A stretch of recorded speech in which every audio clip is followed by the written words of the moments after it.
Ang pangalan ko po ay Edgardo Satira. Tawagin na lamang ninyo na si Ed.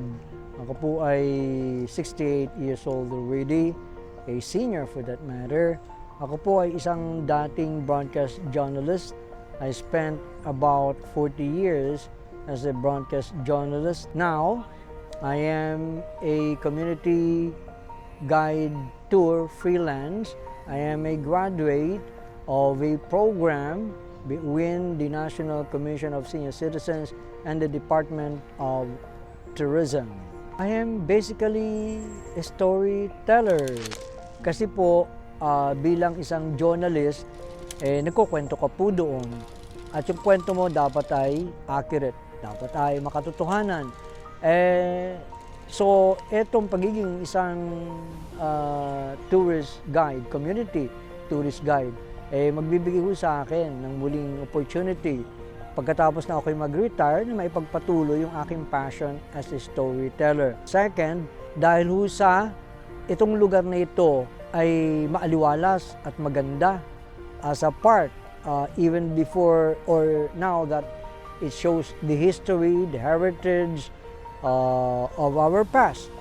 So, ang ganda ng lugar na kung saan pagiging isang senior, maganda na makakapaglakad-lakad ako dito, maayos ang hangin, that will help me move myself rather than to confine me sa panonood ng TV, sa panonood ng mga iba't ibang social platform. So yun, napakaganda yun para sa isang senior na katulad ko, na mayroong open space na katulad dito na makapaglalakad-lakad ako kung wala man akong turista na makukuha. I love what I am doing.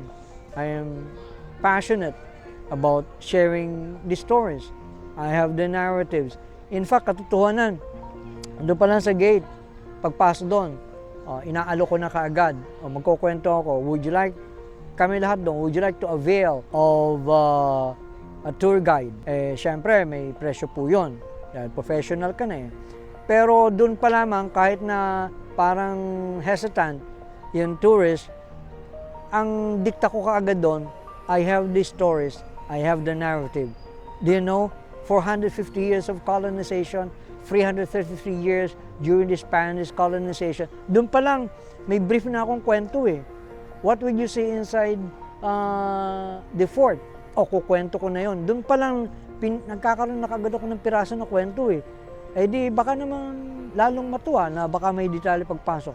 So doon pa lang, inspired na ako na bumato ng counting, istorya. What I'm trying to say is that I love what I'm doing now. The opportunity to be able to earn as a livelihood for a senior citizen. Yes po, bilang sa senior citizen, as a tour guide, ako po ay kumikita na. Doon, nung natapos na yung tour, pag kumamay sa'yo, kaya pala mahigpit yung kamay, meron na pala nakaipit doon. I did not ask for that, and I will never ask for a tip. So, doon pa lang po makita mo yung appreciation. So more than may pananghalian ka na, may snacks ka pa. So doon pa lang masaya ka na eh with the appreciation. Pag pumalakpak ang mga tourist guest mo, ang sarap. Ang sarap sa pakiramdam. Baka sabihin ng iba, palakpak lang pala. I mean, that's a different remuneration rather than the money matters. That's another thing of paying you off. Yung nagiging napakasarap sa pakiramdam mo. But when it comes to money, opo, kumikita na po.